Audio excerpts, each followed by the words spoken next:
नमस्कार विद्यार्थी मित्रांनो, मी पंकज श्रीनाथ आपलं स्वागत करतो आमच्या ऑनलाईन पाठशाळेमध्ये.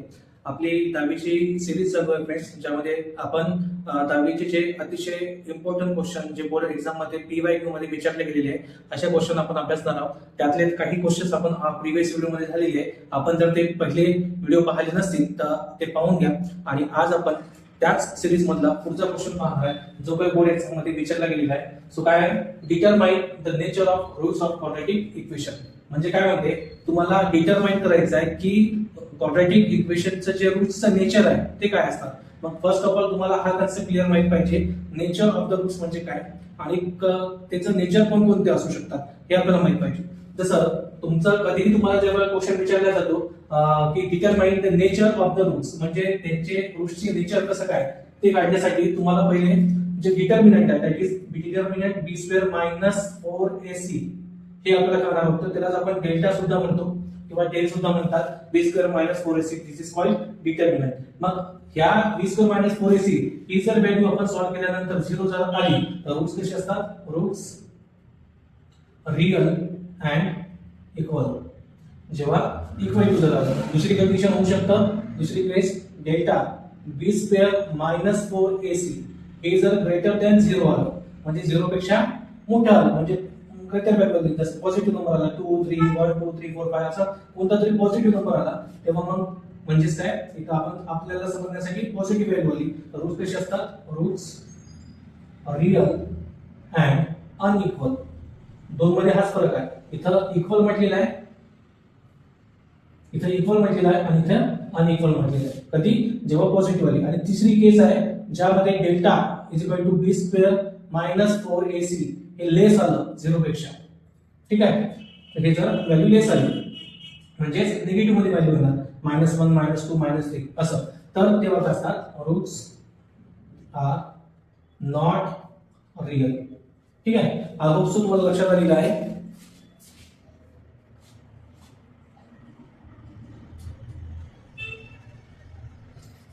ठीक आहे, पहा फ्रेंड्स, पुन्हा पाहून घ्या थोडंसं, तुम्हाला इथलं पाठ झाला असेल. आता तुम्हाला जेव्हा ही नेचर ऑफ रूट्स म्हटलं तर तुम्हाला 3 गोष्टी बेसिक माहित पाहिजे ज्यावरून आपण क्वाड्रॅटिक इक्वेशनचे जे रूट्स आहेत त्यांचं नेचर डिसाइड करू शकतो. त्यासाठी तुम्हाला डेल्टा माहित पाहिजे. डेल्टा म्हणजे डिटर्मिनंट, डिटर्मिनंट म्हणजे b² - 4ac. याच्या 3 व्हॅल्यू करायच्या. एक b² - 4ac सॉल्व्ह केल्यानंतर जर आन्सर 0 भेटत असेल मग रूट्सचं नेचर कसं राहणार, नेचर राहणार रूट्स रियल आणि इक्वल. जर b² - 4ac ग्रेटर दॅन 0 म्हणजे 0 पेक्षा मोठा आला म्हणजे पॉझिटिव्ह नंबर आला 1 2 3 तर मग रूट्सचं नेचर कसं असणार, रियल आहे अनइक्वल.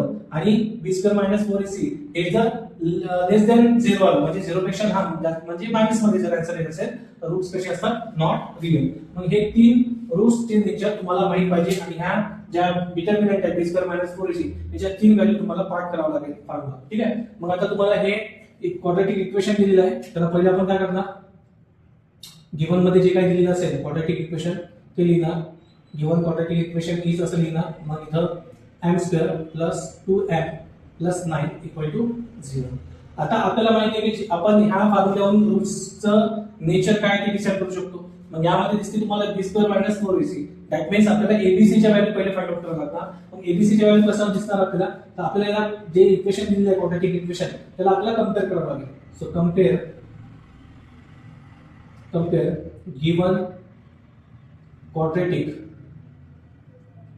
इक्वेशन विथ काय ना, आपला स्टँडर्ड फॉर्म काय असतो, yes ax² + bx + c = 0.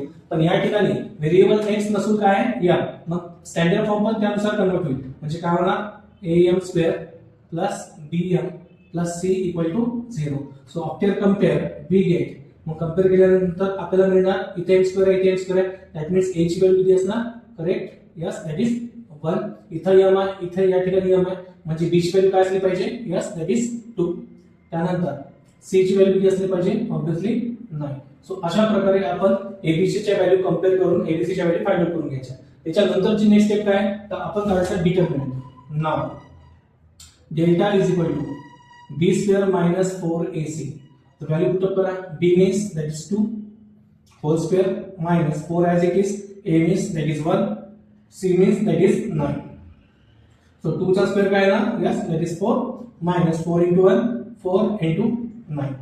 So काय ना 4 as it is 9 4 36, 936, ठीक आहे 36. तर त्यानंतर आता या ठिकाणी 4 मधून 36 सबट्रॅक्ट होणार. So take the sign of bigger number. Now subtract the small number from the bigger number. So 36 मधून 4 सबट्रॅक्ट करा, दॅट इज काय येणार 32. मग या ठिकाणी पहा डेल्टा, हे जे डेल्टा आहे याची डेल्टाची व्हॅल्यू किती आली -32, विच इज लेस दॅन 0. ही 0 पेक्षा लहान आहे, मायनस मध्ये गेला व्हॅल्यू. मग 0 पेक्षा लहान आहे म्हणजेच काय येणार, इथं तुम्ही शॉर्ट मध्ये समजण्यासाठी याला डेल्टा इक्वल टू 0 लिहू शकता, या व्हॅल्यूला delta is greater than equal to 0 लिहू शकता आणि delta is less than equal to 0 लिहू शकता. मग या ठिकाणी आपली व्हॅल्यूची डेल्टाची व्हॅल्यू आली आहे हे लेस दॅन इक्वल टू 0 म्हणजे मायनस मध्ये, आणि मायनस मध्ये असल्यानंतर काय येणार, यस देअरफॉर रूट्सचं निश्चित काय राहणार, therefore roots are not real. मग याच्या क्वाड्रॅटिक इक्वेशनचे जे रूट्स राहतील ते काय राहतील, नॉट रियल. सो अशा इझी क्वेश्चन सुद्धा विचारले गेलेले आहे बोर्ड एक्झाम मध्ये. जस्ट काय तुम्हाला काय करायचं याच्यामध्ये की नेचर जेव्हाही तुम्हाला विचारले जाते त्यासाठी तुम्हाला 3 बेसिक फॉर्म्युले जे आहे डिटर्मिनंटचे ते तुम्हाला पाठ करावं लागेल. That is b² - 4ac. 0 असले तर काय होणार, रूट्स रियल आणि इक्वल होणार. दोन मध्ये एकच फरक आहे, इथं पॉझिटिव्ह व्हॅल्यू आली तर अनइक्वल आहे आणि इक्वल टू 0 आलं तर इक्वल आहे, आणि लेस दॅन 0 आलं म्हणजे मायनस मध्ये जर आन्सर आलं तर नॉट रियल. या 3 व्हॅल्यू तुम्हाला फॉर्म्युल्यामध्ये पाठ करावं लागेल, लर्न करावं लागेल. त्यानंतर गिवन इक्वेशन घ्यायचं, त्याला कम्पेअर करायचं. कम्पेअर हा अकॉर्डिंग टू व्हेरिएबल जे काही यूज केलं असेल त्यानुसार त्याचा कंपॅरिझनचा फॉर्म्युला स्टँडर्ड फॉर्म घ्यायचा लागेल तुम्हाला. a² + bm + c abc च्या व्हॅल्यू फाइंड आउट केल्या. मग आपण इथे determinant that is b² - 4ac याच्यामध्ये व्हॅल्यू पुट अप केलं. फायनली तुम्हाला कम्पेअर करून पाहायचं की व्हॅल्यू इक्वल टू 0 आहे, ग्रेटर दॅन 0 आहे किंवा लेस दॅन 0 आहे. मग ह्या 3 व्हॅल्यू कम्पेअर करून तुम्ही इझिली त्या रूटचं नेचर काय ते फाइंड आउट करू शकता. आय होप सो तुम्हाला हा क्वेश्चन समजला. चांगल्याने करून ठेवा. Come to the next question. Now come to the next question friends. हाही क्वेश्चन तुम्हाला बोर्ड एक्झाम मध्ये विचारला गेलेला आहे. हा क्वेश्चन एक तर 2 मार्क किंवा 3 मार्कासाठी विचारला जाऊ शकतो. ठीक आहे. क्वेश्चन काय दिलेला आहे पहा. Find the 19 term of the following AP. AP म्हणजे काय, अरिथमेटिक प्रोग्रेशन. म्हणजे हा तुमचा नेक्स्ट युनिटचा पार्ट आहे. आय थिंक मला वाटते 3रं किंवा 4थं युनिट असेल एपी, जे काही युनिट असेल अरिथमेटिक प्रोग्रेशन मधला हा क्वेश्चन आहे. ठीक आहे फ्रेंड्स. सो तुम्हाला काय म्हटलेलं, फाइंड द 19 टर्म म्हणजे या सिक्वेन्स मध्ये 19 टर्म काय असणार हे आपल्याला विचारलेलं आहे. मग आता फर्स्ट ऑफ ऑल आपल्याला पहिले पाहावं लागेल एपी त्यांनी ऑलरेडी म्हटलेलंच आहे. ओके, एपी म्हटलेलं आहे म्हणजे त्यामधला जो कॉमन डिफरन्स आहे तो कॉन्स्टंट असणार. हे तुम्हाला आता बेसिक कन्सेप्ट माहित असायलाच पाहिजे, आणि I hope so me consider करून सांगतोय की तुम्हाला एपी म्हणजे काय ह्या सगळ्या गोष्टी माहित असेल. ठीक आहे. तरी माहित नसेल तर मी क्वेश्चन मध्ये थोडंफार रिकॉल करून घेईन. काय दिलेलं आहे या सिक्वेन्स मधली, जसे ही फर्स्ट टर्म झाली, सेकंड टर्म झाली, थर्ड टर्म झाली, फोर्थ टर्म, तर यामधली 19 टर्म काय असतात हे आपल्याला फाइंड आउट करायचं. ठीक आहे. मग ते फाइंड आउट करण्यासाठी ऑलरेडी ही एपी आहे क्वेश्चन मध्येच गिवन आहे, म्हणजे जास्त कॉमन डिफरन्स काढायची आवश्यकता नाही. पहा कसं सॉल्व्ह करायचं ना.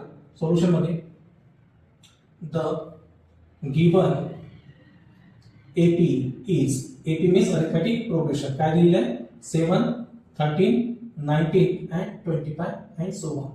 ठीक आहे. मग हियर याला कम्पेअर करा. हियर ही काय झाली, यस दॅट इज ए, त्याला आपण फर्स्ट टर्म म्हणतो किंवा त्याला म्हणतो आपण T1 दॅट इज 7. ठीक आहे. नंतर T2 मीन्स 30. सेकंड टर्म तुम्हाला T stand for term that is 2 for second. So second term is 13. Third term is what T3 that is 19 and fourth term is T4 दिलेलं आहे तुम्हाला 25. ठीक आहे. मग आपल्याला काय विचारलं क्वेश्चन कडे पहा पुन्हा.